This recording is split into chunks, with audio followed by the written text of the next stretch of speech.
July 4th again. Hold on to this so it doesn't take flight. Fruits of the Spirit, the life of Jesus. That's what we're doing with this sermon series on the fruits of the Spirit.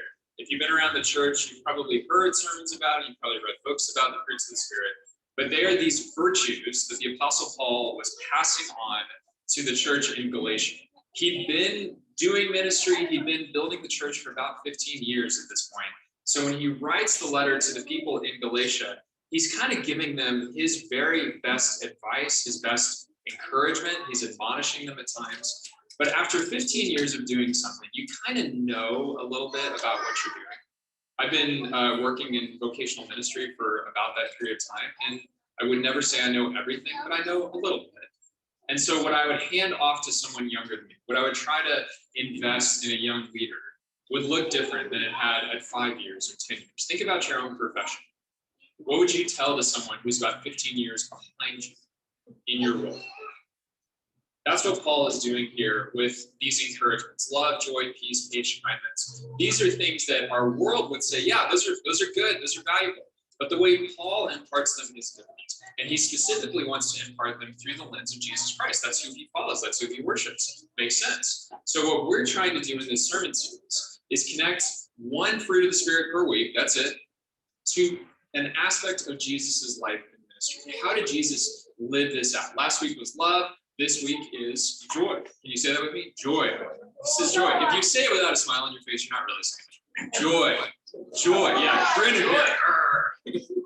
So we're going to talk about what is joy, what did it look like in Jesus's life, and then what can we do with it? What did it look like? What is it? What did it look like in Jesus's life? And how can we apply this to our lives? Okay, so Greek Bible scholars, get your definition hats on. What is joy? How is it defined? Webster's defines joy as a feeling of happiness. It's just this elation that kind of lifts you up. In the ancient Greek, it is actually the word kata, not karma, kata. Can you say kata with me? Kara. It is gladness or rejoicing. It is the ability to celebrate regardless of circumstance. And that's a key difference from the way our world tends to think about joy. So for a minute, kids, I want you to do this too. I want everybody to just kind of pause and think, when was the last time I experienced joy? When was the last time I experienced something that kind of lifted my spirits, that lifted me up? Kids, if you want to draw that, you can draw that on the piece of paper that you have. You can make it out of your wiki sticks. What is something that brings you joy? Where you experience joy? This will shock no one, but two things that came to my mind are food and baseball. I love enjoying great food. I love making food, and I love being able to go watch a baseball game. It just brings me a lot of joy. And even more so than actually sitting and watching the game, this happened a few weeks ago. It was so wonderful. Parking over in downtown Seattle, walking up to T-Mobile Park, hearing all the people walking in as well, seeing Mariners gear. I just thought, man, this is such a relief. There was no baseball last year. There was no in-person baseball games with Major League Baseball until the end, until the playoffs. And so it was just such a joy for me to go back to a baseball. I want you to think about whatever your equivalent of that might be. Hold on to that, tuck that away, because we'll talk about that in our breakout rooms. But what is something that brings you joy? Flip that and ask yourself maybe a tougher question. When have you experienced a lack of joy? In other words, maybe sometimes it's easier to define joy when we identify its absence. When have you lacked joy? I would just share that after my dad passed away almost 2 years ago, I could do things that were fun. I could go to baseball games. I could play with my kids. But in that season of grief, it was almost like there was a mute button. Like someone had hit the mute button. And joy wasn't as full bore. It wasn't as rich. It wasn't as deep as it used to be. And that's a season that, kind of comes and goes. Those of you who've been through grief understand that.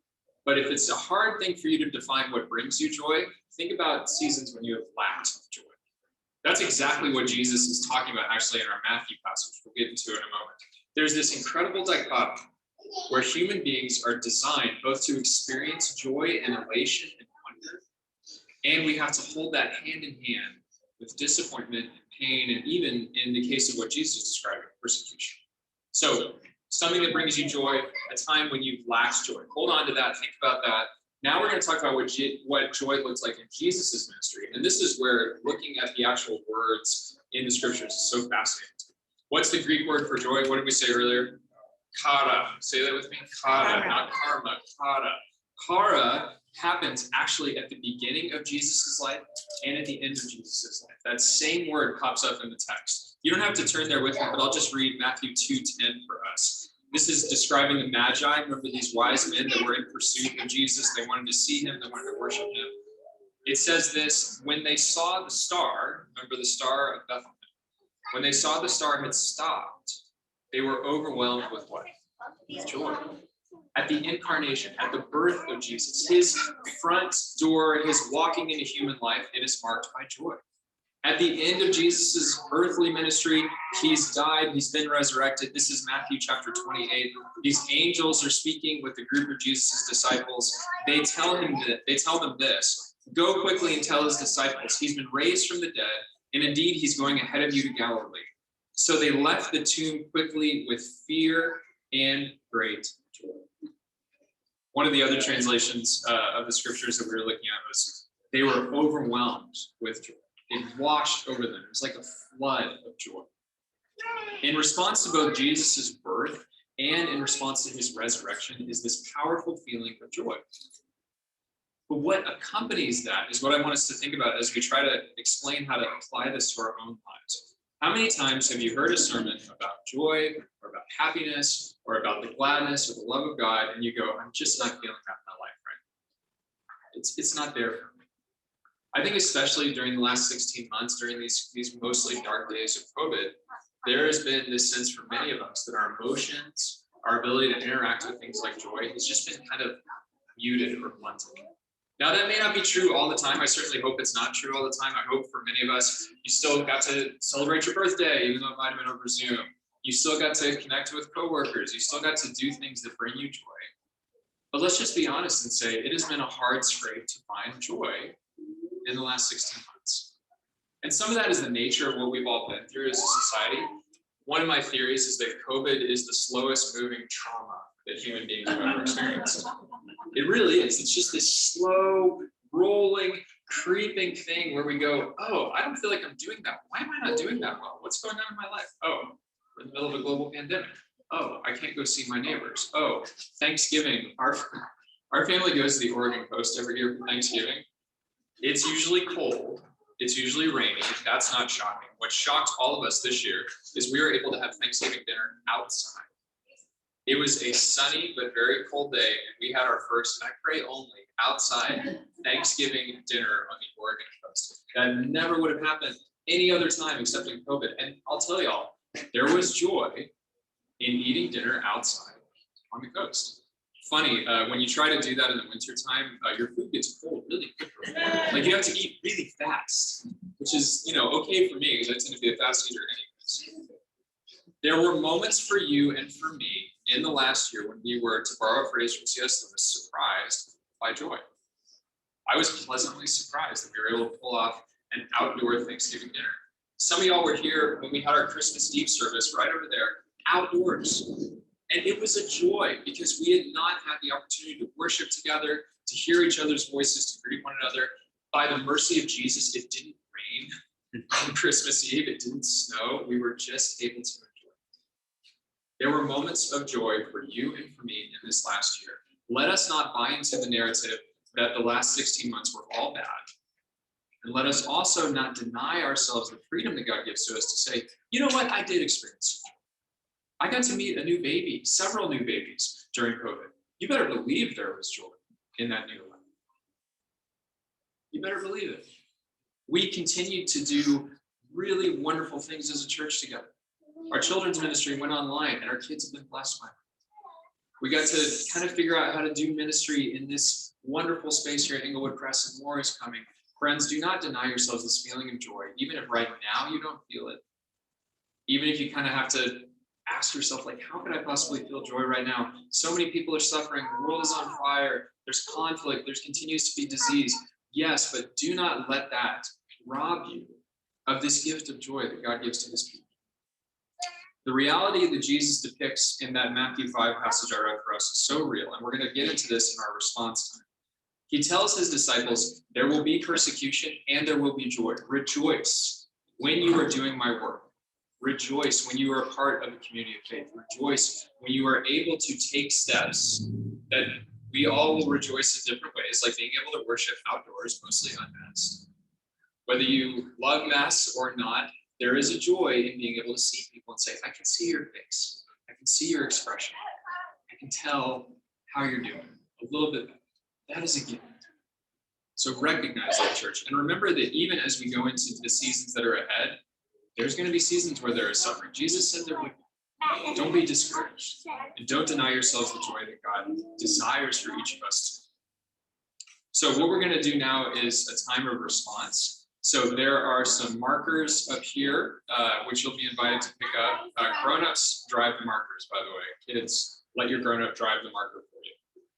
And there are 3 easels set up in the back. One fell down because of the wind. Stephen, do you mind setting it back up? Thank you. And I'm just going to direct y'all to this. For our friends online, you're going to have a Google Doc that will allow you to participate in this as well. We're just going to reflect on 3 different themes around the subject of joy. The first one is joy that we've lost. So it's kind of an opportunity to lament. That's right here in the middle by the donuts. That's like the sad one. I don't know why I put it by the donuts, because donuts make me happy. Lost joy, and you're going to write onto that easel stuff that brought you joy, but you weren't able to do for the last 60 months, or you were limited in your ability to do it. Things that I would write up there: gathering with our community for worship. It does bring me joy to see you guys. It really does. Making connections between people. One of my favorite things, this is why I love regathering for in-person worship, as great as it is online. One of my favorite things when the church gathers is when I'm able to say to somebody, hey, you work in this profession, you should meet so-and-so because they also work in that field. It'd be fun for you two to get to know each other. Or similarly, when there are real concerns in our community, like, oh, I know your mom isn't doing well. Sorry that she's sick. This family just went through that. They should connect with them so you can support each other. Those are things that brought me joy that have been muted during COVID. So what are the things that you love, that have brought you joy in the past, that you've just not been able to step into? Write that down on the easel that says lost, or fill it in on the Google Doc. The next one is joy that you found. That's over here to my left, to your right. So what is something that you discovered during the last 16 months that brought you joy? When online school started in the fall, which was just a mind-blowing experience, my kids and I would get up in the morning, and before we started school online, we would take a walk through our neighborhood.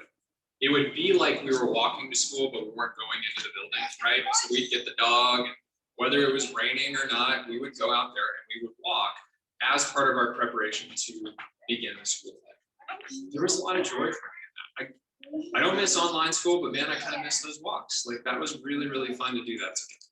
What are some things that you discovered and you were kind of forced to discover during the time of COVID that have brought you joy? And the last thing that we'll spend some time thinking about is this easel over here to my right, to your left. And that's hoped for joy. That is joy that you anticipate coming back at some point. My hoped for joy, y'all just kind of brought back for me, and that was to hear people sing. I hoped for that, I longed for that, and guess what? You just gave your pastor a gift of that joy. So thank you. What are some things that you hope for? A birthday party with your friends. People that you can see, going to school again, going to the office again. What are things that you hope for?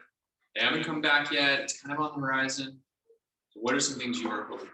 We're going to take a few minutes now and spend some time doing that, and then we'll take some time in breakout rooms to discuss together, what did we learn? What are some reflections in mind? So come and grab a marker. They're up here. And then you are welcome to go write down your responses on those easels. For our online folks, you're welcome to jump on that Google Doc and start adding your comments. Let me pray for us. Lord, thank you that you desire us to be a people who have, receive, and extend joy to others. Joy is your gift. It's your idea. You are a joyful being. And so, God, thank you for inviting us into this time. As we get up, grown-ups and kids, and do this together, would you help us to enjoy this? Help us to be able to celebrate. As we're able to write down these things, so that you're going to restore it in some form, and that we desire to see you given glory through this time. So bless us and use this time for your glory. We ask in Jesus' name. So when you're ready, go ahead and grab a marker and then take your time and go to these easels.